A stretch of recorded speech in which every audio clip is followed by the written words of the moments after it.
तितली। दादा देख, कितनी सुंदर तितली है। सचमुच पाटल के पुष्प पर खूब बड़ी सी रंग बिरंगे पंखों वाली बहुत सुंदर तितली बैठी है। श्याम क्षण देखता रहा स्थिरता से उसे, और फिर दबे पैर धीरे धीरे उसकी ओर बढ़ने लगा। देख, यह तो मेरी उंगली पर बैठ गई है। मोहन ने हाथ तो बढ़ाया था तितली को पकड़ने के लिए, किंतु तितली स्वयं उड़कर उसके दाहिने हाथ की अनामिका के अग्रभाग पर आ बैठी। इतना सुरभित पुष्प उसे बैठने को कहाँ मिलेगा। दादा, भगा दे तू इसे। कृष्णचंद्र पहले तो प्रसन्न हो गया। तितली को देखता रहा वह थोड़े क्षण, फिर उसने हाथ धीरे धीरे हटाया और बड़े भाई के पास आया। अपने हाथ पर बैठी तितली दाऊ को दिखाई उसने, किंतु यह अपने पंख एक में चिपकाकर उसकी अंगुली पर अड्डा ही बना बैठी है। कभी कभी एक टांग हिला देती है और बस, न हाथ हिलाने से उड़ती न अंगुली हिलाने से। भला श्याम सुंदर इसे कब तक अपनी उंगली पर बैठाए रहे। कहाँ गई भागकर वह। दूसरे हाथ से उड़ाने का प्रयत्न करने पर तितली डर गई। अब कन्हई इधर उधर मुख घुमाकर उसे देख लेना चाहता है। गई कहाँ? यह क्या तेरी अलकों पर बैठी है? सुबल हंस रहा है। दादा, भगा दे तू इसे। यह कोई बात है कि हाथ से उड़कर यह सिर पर डेरा जमा ले। दादा दादा, श्याम सुंदर ताली बजाकर नाचने लगा है। दाऊ उसकी अलकों पर से तितली को उड़ाने लगा तो वह दाऊ की अंगुली पर ही बैठ गई। बड़े भाई के हाथ पर उसे बैठी देख मोहन बहुत प्रसन्न हुआ है। रह, इसे मैं भगाता हूँ। दाऊ ने हाथ से उड़ाया तो वह उसकी अलकों पर जा बैठी। भला कन्हई किसी को अपने बड़े भाई के केशों पर बैठे रहने दे सकता है, लेकिन तितली भी कम चतुर नहीं है। उसे 4 स्थान मिल गए हैं जो केशों पर से उसे हटाने को हाथ बढ़ाता है, उसकी अंगुली पर बैठ जाती है और वहां से हटाने पर अलकों पर राम और श्याम उसे बार बार हटा रहे हैं, और वह भी एक की उंगली या अलग पर बैठती है तो कभी दूसरे की उंगली या अलग पर। रह, तुझे पकड़ूंगा मैं। और इससे अधिक अच्छी बात दूसरी क्या होगी कि यह नील सुंदर अपनी लाल सुकुमार उंगलियों से किसी को पकड़ ले। काली नहीं सफेद, दनु दाम की कृष्ण बछिया ब्याही है। भद्र ने बड़े उत्साह से दौड़ते हुए आकर समाचार दिया, बछिया तो मेरी है। श्याम सुंदर दौड़ा आया और दौड़ आए सब गोप कुमार। सब चारों ओर से घेर कर खड़े हैं और बड़े स्नेह से, बड़े कुतूहल से उस गाय को देख रहे हैं। वह अभी अपनी नवजात बछिया को चाटने में लगी है। कन्हई सीधे पहुंच गया है बछिया के पास और उसे गोद में उठा लेना चाहता है। बछिया मेरी है, तू उसे अभी छेड़ मत। श्री दाम गाय को के प्रयत्न में व्यस्त है। वह बांस की पत्तियां तोड़ लाया है, किंतु यह कृष्ण बड़ा झगड़ालू है। अभी से यदि इसने बछिया को अपना लिया तो सदा लड़ता रहेगा इसके निमित्त। बछिया मेरी है, चल दादा से पूछ ले। श्याम सुंदर बछिया को छोड़कर श्री दाम की ओर घूमकर खड़ा हो गया है। वह स्वत्व का निर्णय पहले कर लेना चाहता है और सब विवादों का परम निर्णायक तो उसका दाऊ दादा ही है ना। चल, श्री दाऊ भी झगड़ा समाप्त कर देना चाहता है। दाऊ कभी निर्णय में पक्षपात नहीं करेगा। दादा, मेरे वन में गैया ने बछिया दी तो वह मेरी हो गई ना। बड़े रोब से कन्हई चलता आया है।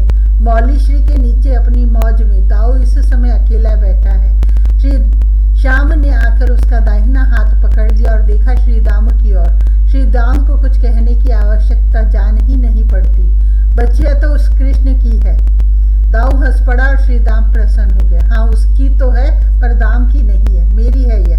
कृष्णचंद्र ऐसे झटपट मानने वाला कहाँ है। हाँ लाल, वह तेरी ही है। गैया भी तेरी और बछिया भी तेरी है। मैं तेरे गोष्ठ में अभी पहुंचाए देती हूँ उसे। तू दूध पिएगा ना इस गैया का। अरे वन में ये श्री विश्वानु बाबा गोपों के साथ कैसे आ गए? गैया के ब्याने का समाचार पाकर तो नहीं आए? सब के सब बालक संकोच से चुप हो रहे। बाबा, मैं काली बछिया नहीं लूंगा, मैं सफेद बछिया लूंगा। तुम इसे दाम को दे दो। बाबा के साथ सब आए गाय के पास। श्याम सुंदर ने फिर देखा बच्चिया को। उसका मत सहसा बदल गया है। बड़े भोलेपन से, बड़े प्रेम से दोनों हाथों से बाबा का हाथ पकड़कर वह अपनी बात कह रहा है। लाल, अभी तू इसी को ले ले, कपिला को बच्चिया देने थे तो तुझे सफेद बच्चिया भी दूंगा। बाबा आनंद से पुलकित हो रहे हैं।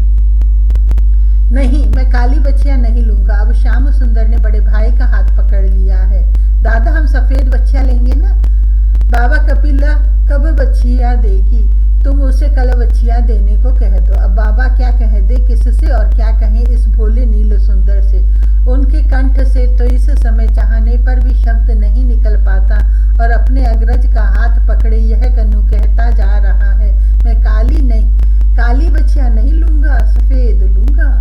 मान कन्नू श्याम सुंदर, किंतु अब कहाँ बोलने वाला है श्याम सुंदर। इतनी देर से कन्हाई अकेला कुंज में बैठा है और कोई उसके पास नहीं आया। किसी ने खोज खबर नहीं ली उसकी। यह दाऊ दादा भी उसका ध्यान नहीं रखता। नहीं बोलेगा, अब वह किसी के पास नहीं जाएगा। दाऊ पुकारता है तो पुकारे, वह नहीं बोलेगा। मान किए बैठा है आज शाम। वह रूठ गया है सखाओं से और अपने अग्रज से भी। कन्नू, कहाँ है रे? कहाँ है तू? अरे देख, कितना सुंदर पक्षी आया है यहाँ। दाऊ पुकार रहा है। उसने देख लिया था कि उसका छोटा भाई सखाओं से पृथक एक सघन कुंज में जा छिपा है। ये बालक कृष्ण को थका देते हैं। थोड़ी देर वह अकेला विश्राम करना चाहता है तो अच्छा ही है। उसके एकांत में बाधा नहीं देनी चाहिए, किंतु अब तो देर हो गई। अब उसे बाहर आना चाहिए। इस सुंदर पक्षी को देख कर प्रसन्न होगा वह। सुंदर पक्षी आया है। श्याम का जी चाहता है कि उठकर दौड़ चले उसे देखने, किंतु नहीं, वह रूठा बैठा है। नहीं जाना है उसे। वह अकेला ही उस पक्षी को देखता रहे। जब वह श्याम के पास नहीं आता तो श्याम ही क्यों उसका पक्षी देखने जाए। तू सो गया क्या? दाऊ आ रहा है कुंज की ओर। अब श्याम सचमुच लेट गया और नेत्र बंद कर लिए हैं इसने। कन्नू, कहीं सोया और जागता व्यक्ति छिपता है। दाऊ पास आकर बैठ गया। छोटे भाई की पीठ पर धीरे से हाथ रखा उसने। तू मुझे मत छू, जा तू अपने पक्षी को देख और उसी के साथ खेल। कृष्णचंद्र ने बड़े भाई का हाथ अपने शरीर से हटा दिया और कुछ दूर लेटे लेटे ही खिसक गया। तू रूठ गया है? मैंने तो कुछ किया नहीं। दाऊ के अधरों पर मंद हास्य आया।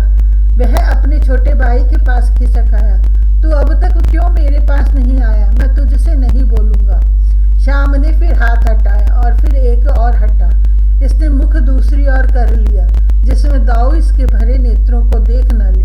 कन्नू, उठ तो सही तू। किया क्या जाए। यह दाऊ बलपूर्वक छोटे भाई को अंक में उठा रहा है। श्याम चाहे जितना हाथ पैर हिलाए, किंतु इससे छूटने जितनी शक्ति कहाँ है उसमें। और अब इसका मुख अपने सामने कर दिया है दाऊ ने। तू उस पक्षी को देखने चल। अब दाऊ के मुख की ओर देखकर कैसे रूठा रहा जा सकता है। और फिर वह पक्षी कहीं उड़ गया। वह